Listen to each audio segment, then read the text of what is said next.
All right, let's get this all set up right here. Oh, sorry about that thumbprint for everybody in the face there. Here's good. Fresh. We're going to call today No Shave Wednesday. Good morning, everyone. Welcome back to the channel. Thanks for stopping by. Jesse's Occupational Awareness Show here. I'm your host, as always, Jesse. And I was going to do a video continuing some information about the individual who had escaped Gonzaga Lopez, but I wanted to shift gears and get into what I consider a more important topic. This was brought to my attention by a couple of viewers who wanted me to do some info about it, and I really didn't have any. So I sat down, did some research, and got a pretty decent amount. It's amazing what a little bit of research can do just by doing it. This is going to be a very important topic, and we're going to call it the much needed and highly well deserved pay raise that corrections officers and TDCJ just got.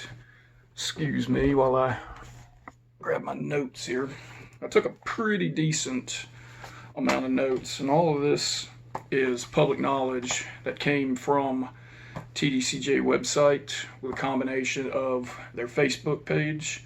So all of this can be confirmed as true and up to date as of May 24th when I took all the notes. I had quite a few viewers that asked if I would do a video on the pay raise update, and I really didn't know where to start with it because on this channel I just typically tell old stories of my experiences with the penitentiary. But I got to thinking about it. There's only so many of those that I can tell, still plenty more of them. And I really wasn't following the current state of TDCJ.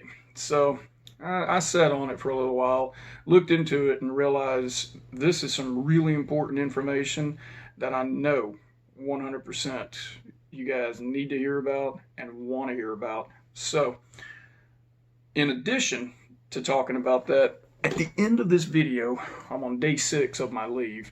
At the end of this video, I'm going to post a video that was taken about a week before I put in for leave of actual footage of me in a Coast Guard boat doing some training and what kind of led up to me needing to put in for it. We got put in a pretty rough situation, but we made it through. So I'll attach that to the end of this one, and I hope you guys really enjoy it.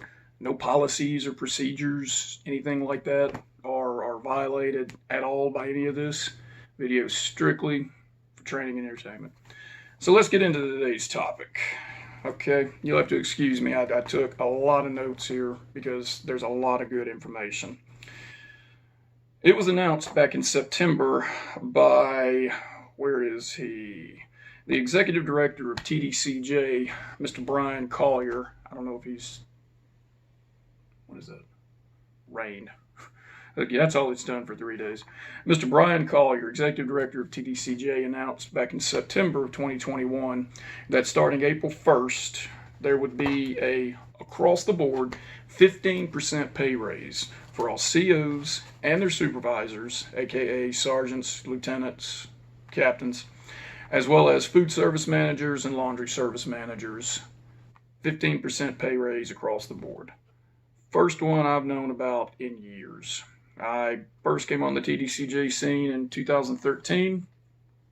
I've never heard of a pay raise, never heard of it even talked about. So this is definitely some really good news. Let's see, 15% pay raise, correct. They're classifying it as 2 different kinds of facilities with TDC now. Non-maximum security, maximum security. I don't make the classifications. There are 23 listed maximum security prisons, and those individuals are getting a 3% additional differential pay. I'm guessing this is in lieu of the bonus that used to be offered. I've done a video. It's back in my archives, one of the earliest ones I did. I think it might have been the 5th or 6th video.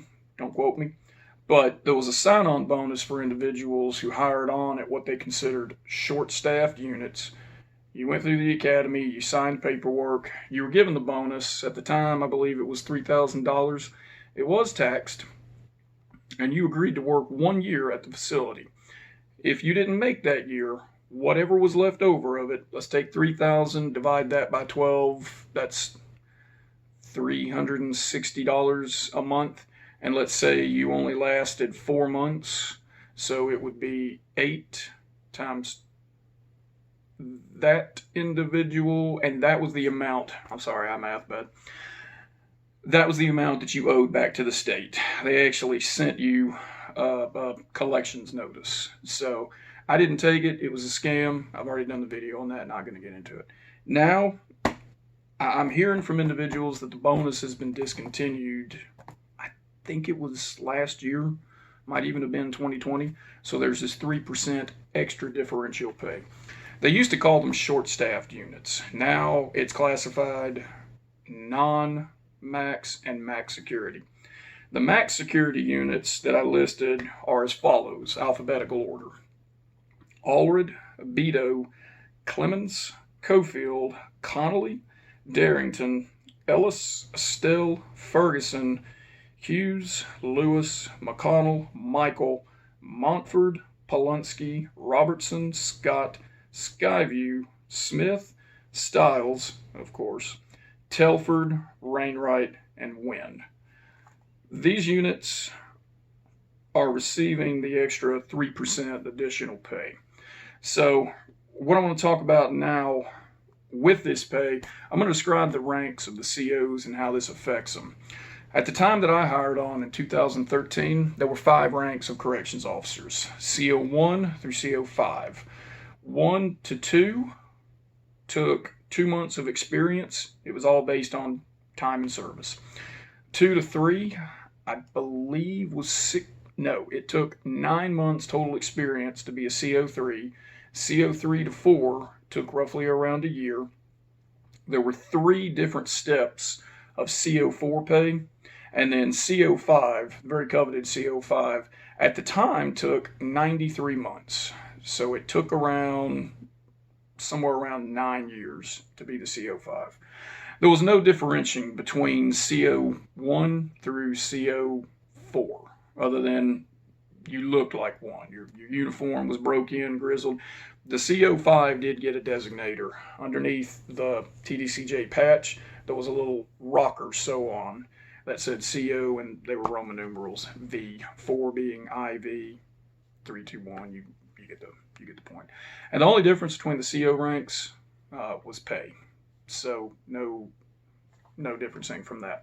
An individual that hired on with no experience whatsoever from the streets started off as a CO1. They went through the academy, that time counted. Typically, they were at the unit for around 2 weeks. 6-week academy, 2 weeks at the unit, then they would make their CO2. That'd be their first pay increase.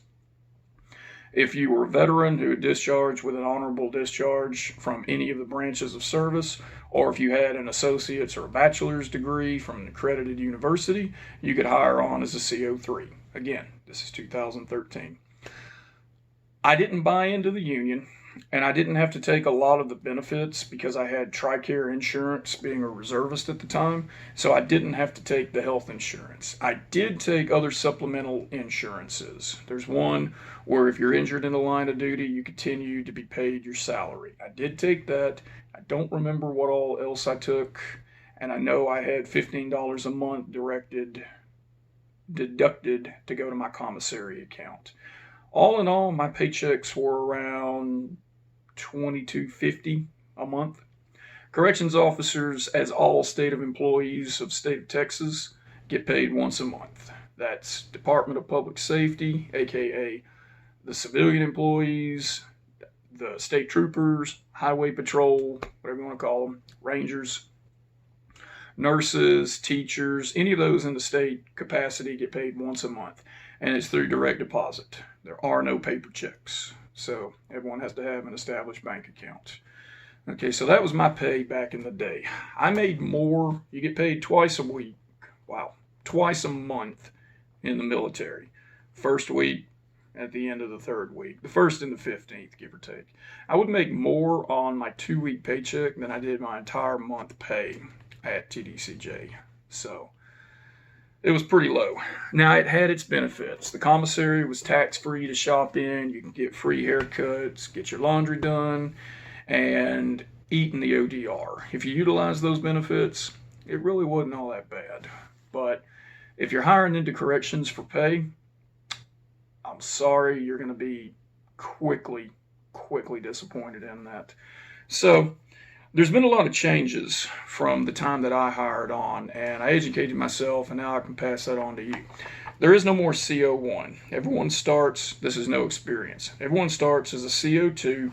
It takes 2 months, and then you move on to the second step of CO2. That lasts for 3 to 6 months. At the end of that mark, at your 7-month mark, you start off as a CO3, and that lasts for 12 months. So for your first year, 2 to step 3. 13 months, and then on CO4.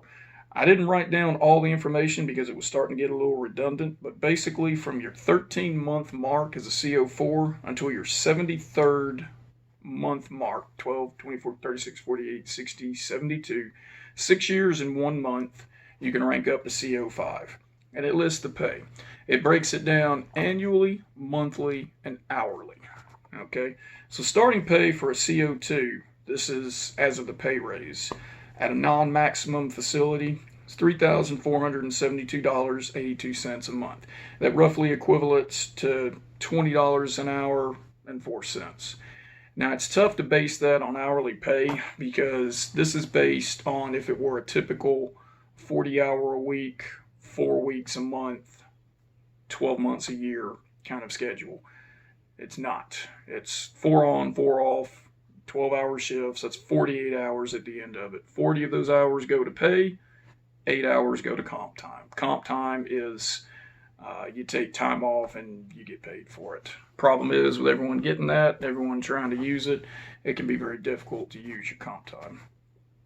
I've done a video on that, by the way. Check that out down in the archives. It's pretty entertaining. One of my earlier videos.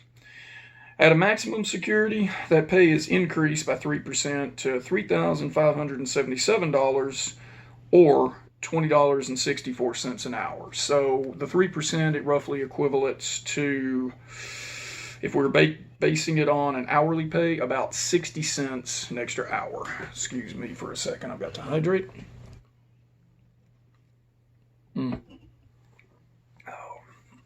Get my voice all dried out. I'd show you guys what I'm drinking, but I don't want to pay royalties to the company, so just know that it's good. And those pays increase. The second step for CO3 is $35.74, which is roughly $20.62 an hour. At the max facility, $36.81.40 or $21.64 an hour. CO3, $3,670 a month, roughly $21.18 an hour. At the maximum, $37.80, decimal 76, $21.81 an hour. The first step of CO4, $37.76.91, $21.79 an hour. At the maximum security, $38.90, decimal 22, that's $22.40 an hour.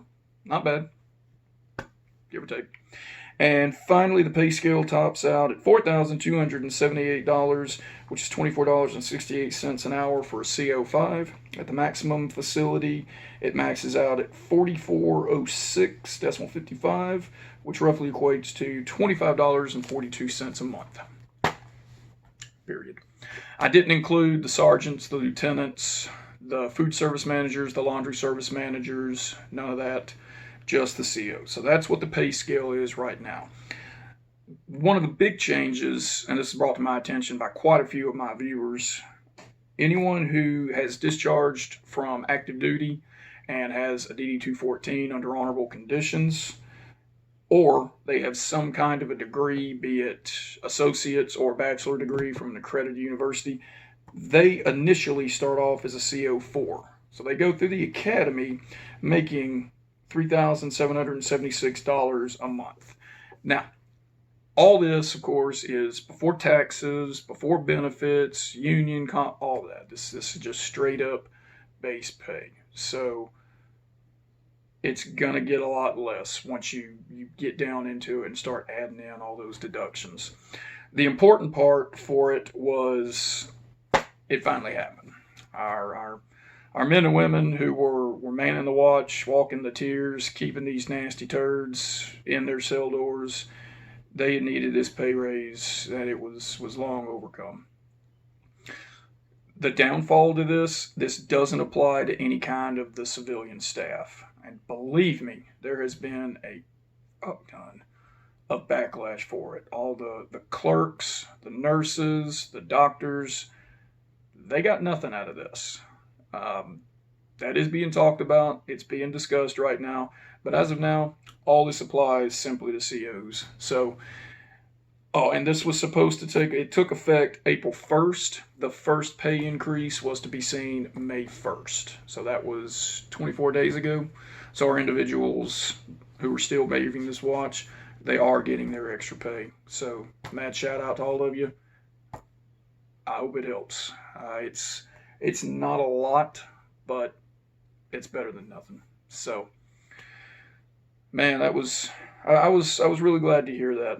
I really was, and I hope everyone else, hope everyone's enjoyed, hearing me talk about it. And it was some really good news for our guys. So, what I want to do now, I'm going to attach a video at the end of this. This is a video used for training and entertainment purposes only.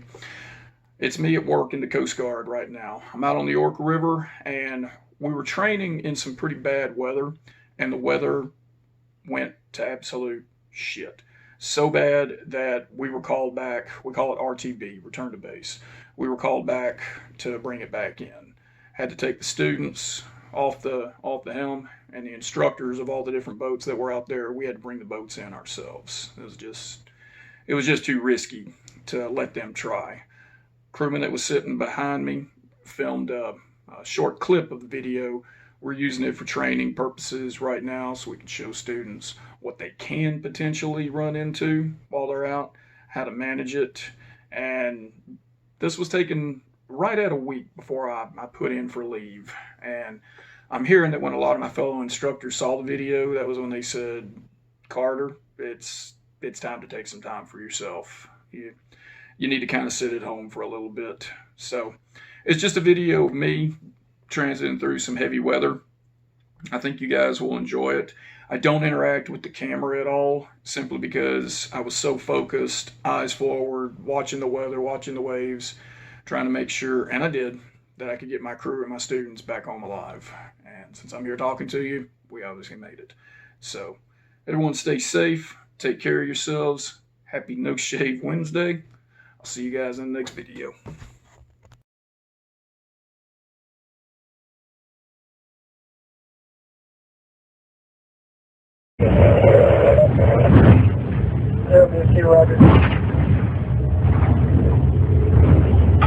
The old York River on a beautiful Coast Guard day.